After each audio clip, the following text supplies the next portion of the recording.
Okay, isang palang aromatic niya at meron tayong isang LG dito na dryer at ang complaint nila is yung empty water indicator. Kahit itong kanyang pinaka-drain tank or container is wala ng tubig, ayan, tinanggal uli yung tubig kung meron man, pero sa pagkakataong to wala na. At nagkakaroon daw pa rin ng error ng empty water. So, tingnan natin at checkin natin. So yung mga technique, nabuksan natin yung ating dryer. So kung titignan natin yung pinaka-motor pump niya, kasi base sa nakita ko dun sa internet din, napagpuno na yung reserba dito. Sana yun ba? Yan, pagpuno na tong reserba na to, reserba, tong lagayan ng tubig na to, yan yung magbibigay ng indicator na tawag niya to, empty water. Kailangan mo nang, inuutusan ka ng i-empty tong tubig na to. Ang siste, wala nang tubig pero naka-indicator pa rin na empty water. So it's either hindi gumagana yung pump dito. Yan, ito yung pump kasi, at ang tsaka makikita natin may tubig sa loob. Yan, sa side na to, mapapansin natin ang medyo complicated sa design na to, yung mahirap yung access natin, mga technique yan, may tubig siya. Yan. Ganyan. Hindi niya ngayon maiakyat yung tubig.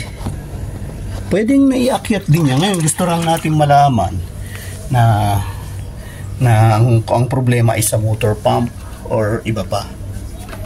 So tingnan din natin yung mga hose. So tanggalin natin itong pinakalagayan ng dito, yung pinaka-drain niya. Ayan, drain.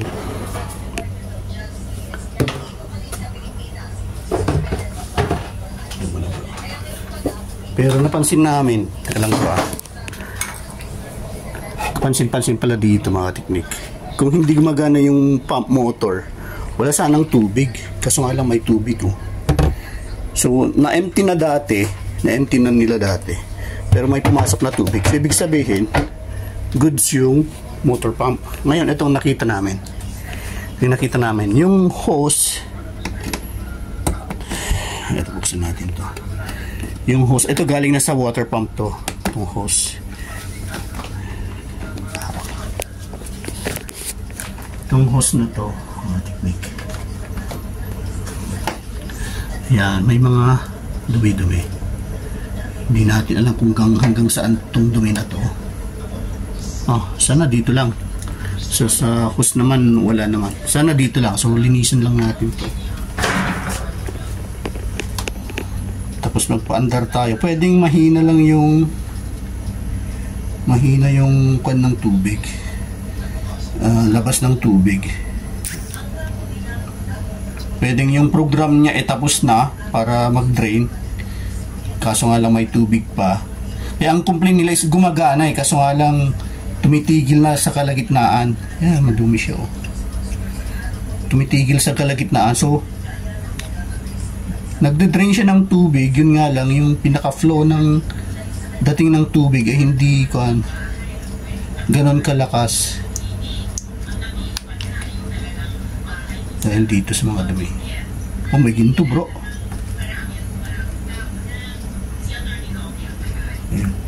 Ayan, so malinis na siya. Balik natin, tapos testing natin ngayon. Kita natin kung mag-flow yung tubig dito. Malaman naman natin. Actually, yung yung drain, babalik lang naman doon sa kabila. So pwede na natin isaksak.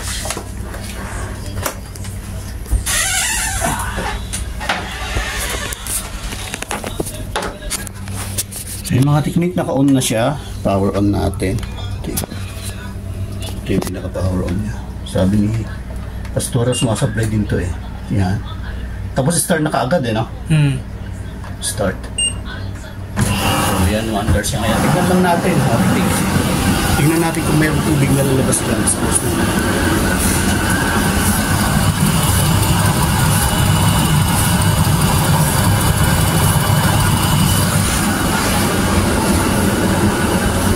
Hindi niya na-activate yung pump. Ayun! Patay.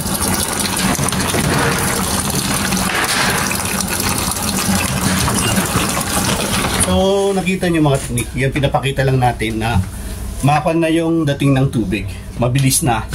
So, sana yan na yung ating solusyon doon. Sana nasolve yung problema natin doon.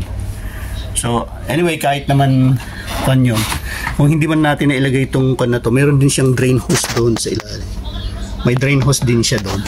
Pabalik din, naglulup lang doon, pabalik doon sa dito, yung pinaka storage ng, hindi natin masasabing storage doon niya kasi tinatapon yung tubig eh. Pag nagdadry tayo, yan, pag nagdadry tayo dito sa drum, lahat ng tubig, yung excess na tubig, naiipon doon sa pinaka compartment. Ngayon, pag na-reach na yung certain point na mag-activate yung pump, iakyat niya ngayon yung tubig papunta rito. So yun ngayon yung indicator ngayon, once na-reach niya na yung level na yung water sensor niya na may tubig na, puno na yung tubig, kailangan nyo ng EMT. So bibigay siya ngayon ng indicator na empty water. Ito, empty water. So that's the time na ipupull out natin yung container na yan para i-drain yung tubig niya. So ganun lang yun. So nakita natin dahil dun sa tawag nito, nagkaroon ng bara. Nagkaroon ng bara. So malamang yun ang naging problema. Maganda, nakita natin may lamang tubig to eh. So hindi tayo nag-isip na sira yung pump. May tubig pero kukunti. So yun, sana yun ang naging problema at yun ang solusyon. So ibalik natin ngayon. Ibalik natin siya. At sana solve na siya. To the testing po tayo. So sabi nga nila after 2 minutes daw eh nagkakaroon ng problema. So napansin natin kanina dito, drainin na naman niya yung tubig na nandun pa sa ilalim. So narinig kanina na inangat niya na yung tubig. So tingnan lang natin at sa kanila na yung obserbasyon kung babalik ba yung problema o hindi na. Pero sa palagay ko hindi na, yun lang talaga yung problema. Naging barado yung hose. At hopefully maging okay na. So thanks God at nakaayos na naman tayo ng ganitong problema, dagdag kaalaman. At sana huwag natin kalimutan subscribe si Tiktik Lang Bay. God bless. Mga teknik, so sabi kasi nila ang problema is every 2 minutes nagkakaroon ng problema. So lampas na tayo sa 2 minutes kasi kanina it's 1 hour and 58 minutes. So nasa 1 hour and 48 minutes tayo. So halos 10 minutes na yung lumipas, pero tuloy-tuloy pa rin siya. So hopefully okay na po siya. So hanggang dito lang tayo mga teknik, and God bless. And patayin na natin.